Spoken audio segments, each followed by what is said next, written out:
Aplicações dos princípios da ótica geométrica. Nós estudamos 3 princípios da ótica geométrica. Vamos então estudar suas aplicações. Lembrando, o princípio da propagação retilínea dos raios luminosos, o princípio da reversibilidade dos raios luminosos e o princípio da independência dos raios luminosos. Sombra e penumbra. A sombra é uma região formada pela ausência parcial da luz, proporcionada pela existência de um obstáculo. E a penumbra é a região de transição da luz para a sombra. A sombra e a penumbra são consequências do princípio da propagação retilínea dos raios luminosos. Sombra surge quando nós temos uma fonte de luz e um obstáculo entre a fonte e o anteparo.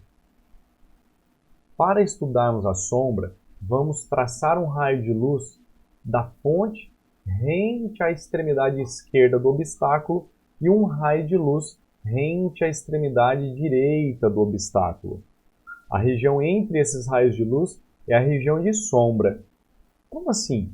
Então imagine esse caso, temos aí a fonte de luz, um obstáculo opaco, vamos traçar um raio rente à extremidade esquerda e um raio rente à extremidade direita. A região entre esses raios é a região de sombra. Tudo que estiver à direita da sombra ou à esquerda da sombra é luz. Veja só, a luz consegue chegar nessas regiões. Para estudarmos o tamanho da sombra, utilizamos semelhança de triângulos. Qual seria a semelhança? O tamanho do obstáculo está para o tamanho da sombra, assim como a distância fonte-obstáculo está para a distância entre a fonte e o anteparo onde a sombra se formou. Então lembre, sempre que você precisar comparar tamanho da sombra, você vai usar semelhança de triângulos.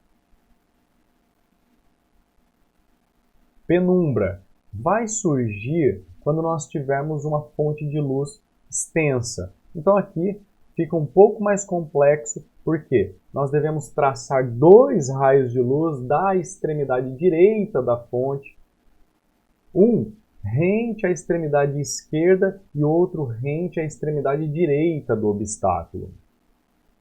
Nós vamos traçar mais 2 raios de luz da extremidade esquerda da fonte, um rente à extremidade esquerda e o outro rente à extremidade direita do obstáculo. Então tá aí, a fonte de luz extensa, veja, não é mais um pontinho,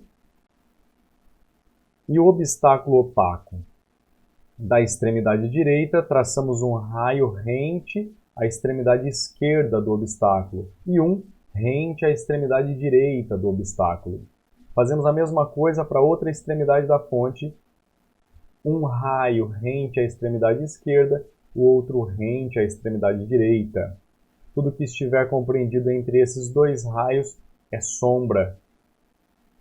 Entre esses raios aqui, penumbra, e entre esses raios, penumbra. Tudo que estiver à direita ou à esquerda da penumbra é luz, região iluminada. Então aqui, para a gente estudar o tamanho da sombra e da penumbra, nós vamos utilizar semelhanças de triângulos também. Eclipses. Os eclipses ocorrem devido ao alinhamento entre Terra, Sol e Lua. Há 2 tipos de eclipses. O eclipse lunar, quando a Lua entra na sombra da Terra, e o eclipse solar, quando a Terra entra na sombra da Lua. Eclipse lunar. A Terra entre o Sol e a Lua.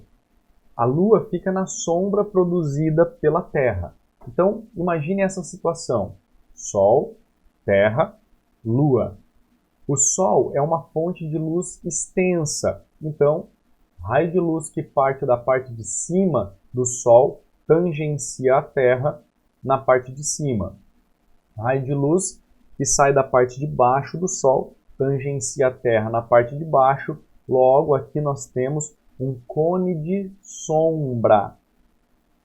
Porém, nós temos mais raios de luz que parte lá da parte de cima do Sol, tangenciando a Terra na parte de baixo, e o raio de luz que sai da parte de baixo do Sol tangencia a Terra na parte de cima. Logo, nós temos também regiões de penumbra. A Lua está girando em torno da Terra, então ela também pode estar nas regiões de penumbra. Se ela estiver na sombra, nós vamos chamar o eclipse de eclipse lunar total. E se ela estiver na penumbra, o eclipse lunar é parcial. Eclipse solar. A Lua entre o Sol e Terra. A Terra fica na sombra produzida pela Lua. Vamos estudar essa situação. Sol, Lua, Terra. O Sol é fonte de luz, raio de luz da parte superior tangenciando a Lua na parte de cima, a mesma coisa na parte de baixo.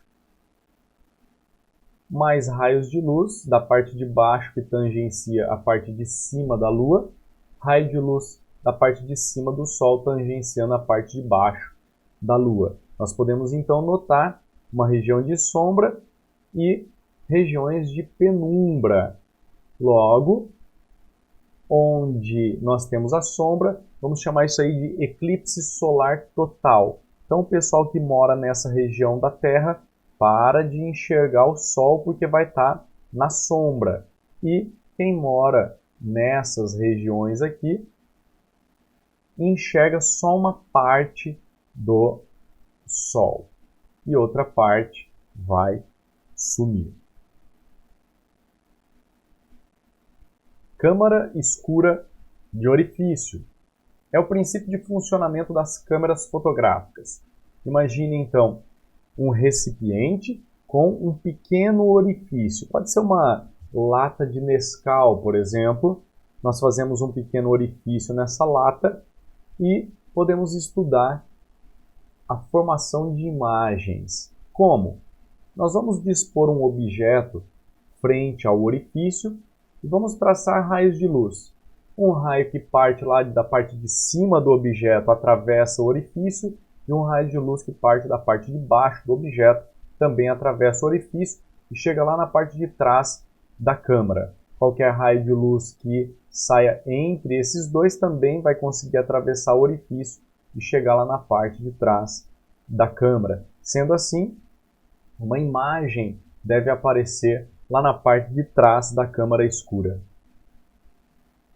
Nós vamos chamar a distância do objeto até o orifício de P, a distância da imagem até o orifício de P', e fazendo uma semelhança de triângulos, nós conseguimos relacionar o tamanho da imagem com o tamanho do objeto da seguinte forma: o tamanho da imagem está para o tamanho do objeto, assim como a distância imagem-orifício está para a distância objeto-orifício. Então fica I sobre O igual a P' sobre P. Lembrando que I é tamanho da imagem, O tamanho do objeto, P', distância da imagem até o orifício, e P, a distância do objeto até o orifício.